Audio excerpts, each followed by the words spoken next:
Meet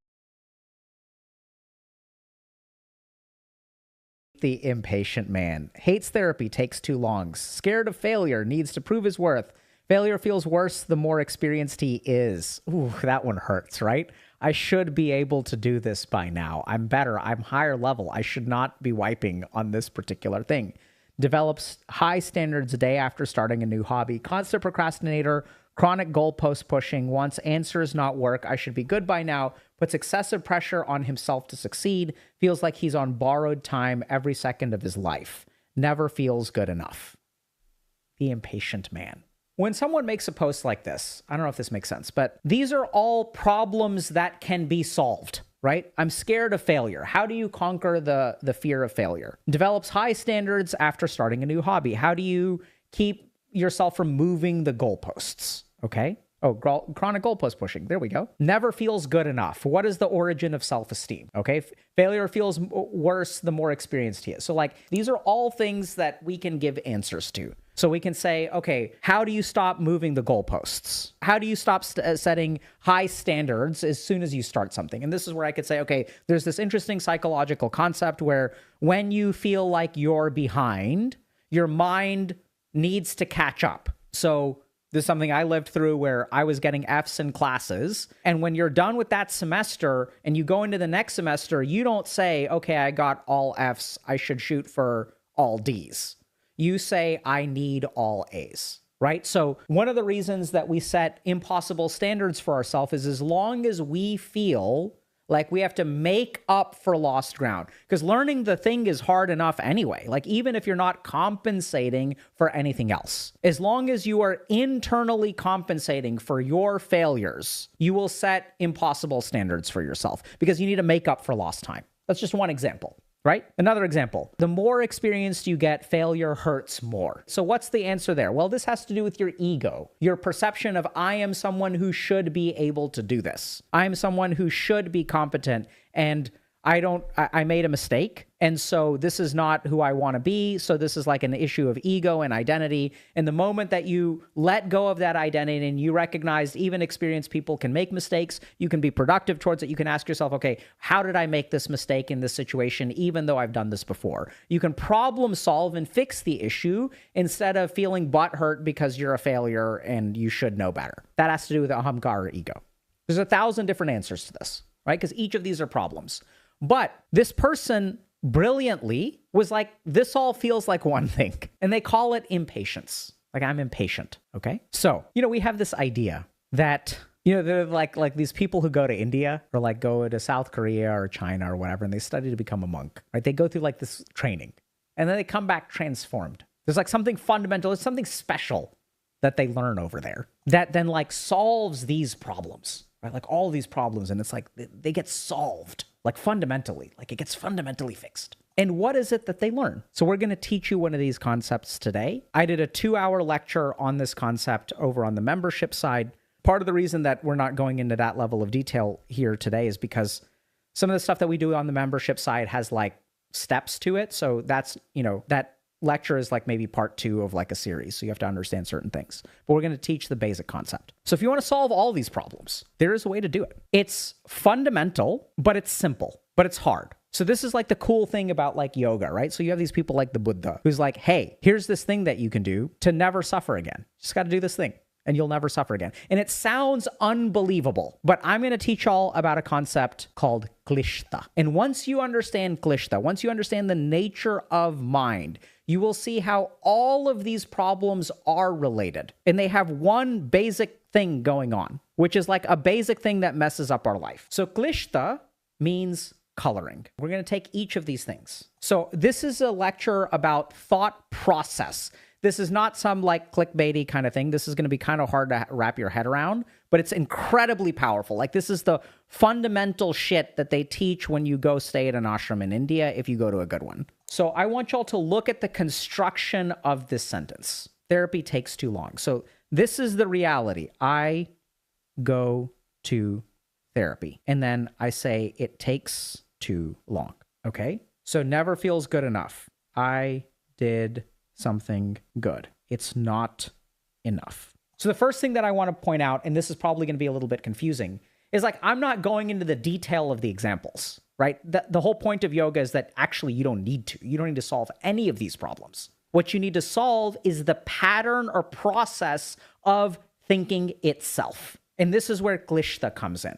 So I'm going to explain Glishta, okay? So in life, stuff happens. But when stuff happens, our mind does something really interesting. It adds stuff to the stuff that happened. So let's use moving the goalposts. I said to myself, I should get 1A this semester. I got an A. Then my mind adds something else. You should have gotten 2. The reality is I got what I wanted. I achieved what I wanted. But then the mind comes in and adds something. So each and every one of these things, for deeper dives into Eastern psychology, check out HG memberships. We've now got over 90 lectures on things like ego, karma, tantra, Jungian psychology. And if you're someone who's just signing up now, we've also put together primers to help you get started. If you sign up for a Tier 2 membership, you'll also get access to meditation tracks, which will help you build a consistent meditation practice. And y'all can check it out with a 3-day free trial at healthygamer.gg/memberships. So this is what Glishta is. In life, there is a bunch of simple facts. We live in a world of simple facts. But the more disturbed our mind is, the more we add things to it. So even though this is plain, our mind can add a lot to it, or it can add very little. It can add a medium amount. It can add a little bit. It can add a decent amount. It can add a lot. So I'll give you all an example. I got dumped by my girlfriend. This is a fact, right? It has certain consequences. The reality of the situation is I have to find a new place to live. That's a reality. I don't have anyone to kiss on Valentine's Day. That is a reality. I'm going to have to start cooking my own meal. I'm going to have to figure out how to pay my bills because we were splitting rent and now I have to figure out finances. This is the reality of the situation. The problem is that after a breakup, I don't live in reality. I live with Glishta. This means I'll never be in love again. This means that now my life is an absolute financial mess. Everything worked out with them, but now I don't know what I'm going to do. I'm like, I'm never going to be able to find a place to live, or I'm going to have terrible roommates, like I'm going to be alone for the rest of my life. That is what your mind adds to the equation. And if you look at all of these problems will be solved. I mean, this is a little bit of a hyperbole, but like, I really kind of believe this. If you look at all of these problems, they are what your mind adds to it. Right? So imagine chronic goalpost pushing. What if you just hit your goalpost and then it stayed there? Then that problem is solved, right? Develops high standards day after starting a new hobby. What if you just started a new hobby and you understood the reality of the situation, which is that hobbies take time to learn? Problem solved. Hates therapy takes too long. What if you realized, okay, if you look at the science of therapy, it has a variable duration of effect. Some people it happens faster, some people happens slower. This is the reality of the situation. But it takes too long. How do you define too long? How does this person define too long? They define it by now. Whatever amount of time is too long, right? So this is really interesting. One of my mentors is a guy named Bob Waldinger. And I don't know if you guys have heard of Bob. He gave a great TED Talk. He's the PI for the longest running study, I think, on the planet, which is the study of human development. He's a professor at Harvard Medical School. And Bob was looking at what leads to health and happiness later in life. They're looking at a bazillion things. Bob is a great guy, also a Zen priest. Fascinating. Cool dude. That's why he was my mentor. So one of the things that Bob found in the study of adult human development is that people who are healthy and happy later in life have a good way of dealing with problems. We call this resilience sometimes, but like fundamentally, they have a way of dealing with adversity, right? It's like a fundamental approach. And if you look at someone like the impatient man, that's what they're missing. They don't have a good way to deal with this stuff. So problems that are real and challenging become catastrophic. This is the consequence of Glishta. And it's like, I'm playing a game of Dota 2 in my mid-fed first blood. That is a challenging situation. But if I let Glishta run wild, then my mind will start adding all kinds of stuff to it. This means that we're going to lose. Now their mid is fed. They're going to rotate to my lane. Oh my God, how can I be with this noob? We start to tilt. And literally, what is tilt? Tilt is what your mind adds to the reality of the situation. That is what tilt is. And this person fundamentally tilted at life. Therapy takes too long. Oh my God, right? You're adding negativity onto whatever. This is klishta. And this is one of those fundamental things where, like, if you stop adding things to the reality of your life will get better in 1,000 different ways. All of these problems will start to get better. This is what you learn in India, or what I learned. China, South Korea, even Hawaii, your ashram down the street, if it's a good one. Klishta, coloring. So I encourage y'all to examine your life. Look at the reality of the situation and look at everything that your mind is afraid of. Let's look at something like social anxiety. Social anxiety is all klishta. It is not the reality of the situation. It is all of your projections about the situation. It is, and here's the problem with klishta. When our klishta is really bad, we think it's the reality. This person didn't laugh at my joke. That means they don't like me. And that becomes truth. But hold on a second. So this is how you find klishta. This person did not laugh at my joke. That means XYZ. That means is the klishta. The reality is this person did not laugh at my joke. But if we really examine it, there is a differential diagnosis for that. Maybe they weren't paying attention. Maybe they were on their phone. Maybe they were distracted. Maybe they have social anxiety. Maybe they have ADHD and stopped paying attention. Maybe their dog is in the hospital, so they're not paying attention. Could be 1,000 things. But the moment that klishta becomes reality, that's when we suffer. That's when we get stuck. And it causes all kinds of problems because now we literally start solving those problems. And now we get really messed up. And the reason is because we're solving things that aren't real. If I'm socially anxious and I'm trying to get people to like me, but they already like me, do you guys understand that's an impossible problem to solve? And I will spend all of my energy solving impossible problems. And so now we have another issue here, which is that the impatient man, not only do they set all these negative things in their head, but now I need to prove my worth. Oh my God. Speaking of stuff that we can do lectures about, when you need to prove your worth to someone else, you are looking for some kind of response from them. You're looking for some kind of validation, and you will hunt it all day long, even though they already like you. But you're looking for this symbol that will make you feel good on the inside. And why is that so hard to accomplish? Because your klishta is adding stuff to the equation. So when we're dealing with setbacks, right, there's the reality of the situation. And this is where sort of the adult development study kind of comes in, right? So you have to have a way of dealing with your problems. So when you're faced with a problem, what is your path to fix the reality of it? The psychiatrist will say, let's fight the phantoms in your head. Let's deal with each of these things. Let's go through imposter syndrome, burnout, chronic goalpost moving, the need, why is your self-esteem so low? And I'm not saying that that isn't useful, right? Like, I fucking do that shit in my day job. That's why we have a bunch of lectures about each of those problems. Those are worthwhile problems to solve. But if you look at Patanjali's Yoga Sutras, he doesn't talk about how to solve this problem and this problem and this problem. He looks at the nature of how these problems develop in the first place. Sigmund Freud talks about the content of mind. He also talks about process. Carl Jung talks about the content of mind, the content of dreams, the meaning of what your mind produces. Patanjali says, let's just bypass all of that to begin with. We don't really care. We're just going to see reality as it is. If we just remove mind's influence on reality to begin with, all of whatever the fuck your mind has wrong with it becomes irrelevant because it's not acting on the reality of the situation. So then the question becomes, how do we remove klishta?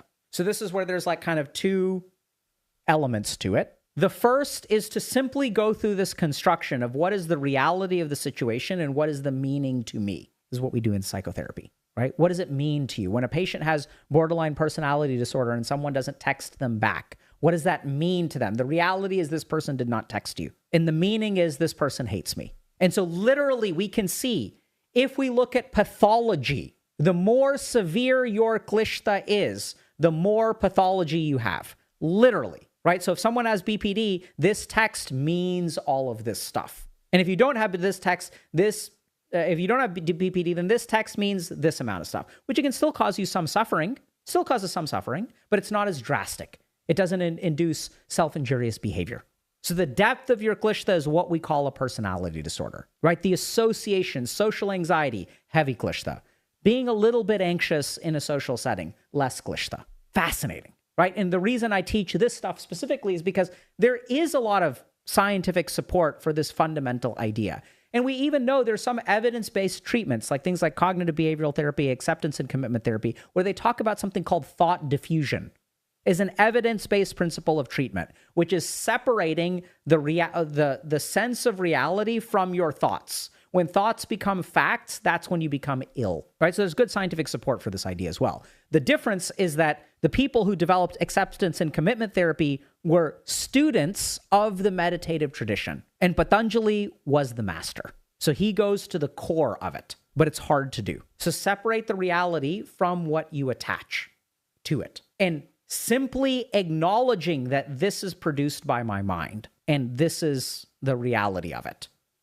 Going through that process, what we see from studies on thought diffusion and acceptance and commitment therapy and some forms of CBT, is simply going through that process fixes half of it. Super cool. So what is the reality? What does my mind attach? And then acknowledge that that is an attachment of my mind. It's not that it can't be true. It's that it could be true, but it is not necessarily true. And as we start solving the phantoms in our mind, we stop solving the actual realistic problem and direct your problem-solving efforts towards that reality. That's first phase of working with klishta. Second phase of working with klishta is simple meditation. To absorb yourself in the reality of an experience. Literally practice putting your brain in a state of mind where you are just with the reality of the experience. A beautiful meditation for this is drinking tea. The tea ceremony is the best meditation for this. I don't know if it's the best, but I love it. Because when you do the tea drinking ceremony, it's beautiful. And it's like, how do you do the tea drinking ceremony? You make some tea and you drink it, okay? But if you sort of think about it, like the whole point of the tea ceremony is like you're thinking about this and you're thinking about this, and then you like take a sip of the tea. And then you really feel the tea, you feel the taste of it, you feel the warmth go down your esophagus. You take another sip. You're ready for it. You get distracted. You think about this. You're like, okay, should I take another sip? Is this enough tea? Should I make more tea? But you just sit and you do a thing. And you are just there in the reality of it. And then you'll notice that your klishtas will pop up. Oh my God, the tea drinking ceremony is too long. Dr. K said that the tea drinking ceremony will help with the klishta. Is this helping with the klishta? Am I doing it right? The reality is you are drinking tea. The moment that you add, am I doing it right? That is klishta. So you literally practice being with reality. Practice. And I like the tea drinking ceremony because there are so many layers of reality that can be revealed when you do the tea drinking ceremony. You can do cha no yu or whatever, tradition you want. And what do I mean by layers of reality? First, there's just the taste of the tea. Then there is, I don't know if you guys know this, but the tea drinking ceremony has like, you add multiple rounds of water to the tea. So you put some amount of tea in there. There's the first steep, which is, let's say, 15 seconds, 30 seconds. Then you do a second steep, a third steep, a fourth steep. So the tea subtly changes. And like, why do Zen monks do this? Why do Buddhist monks do this? Because they absorb themselves in the different layers of reality. Can I detect the subtle fluctuations in the flavor of tea? And the cool thing, this is what's so cool. When your brain does this, it rewires. And the cool thing, this is both the beautiful and terrible thing about the brain, is we carry our wiring with us, right? So if I grew up in an abusive environment, I could have complex PTSD because even though now I am safe and now people love me and now people appreciate who I am, the wiring of the past carries forward with the present. This is the beautiful thing about meditation. When you rewire, it carries forward into a new reality. And Patanjali talks about klishta because if you want to attain enlightenment, liberation, moksha, nirvana, kaivalya, then you must eliminate klishta from your mind. And then theoretically, once you eliminate all klishta, then we get to other steps. Then you are well on the path to permanent peace and happiness. That's the claim, right? We don't really know. Hasn't been scientifically proven. All we do know is that there happen to be a handful of people who seem to understand this stuff. And when they understand this stuff, they're different. And people come to them for guidance, and people feel like they improve their life a huge amount. That's what we know historically.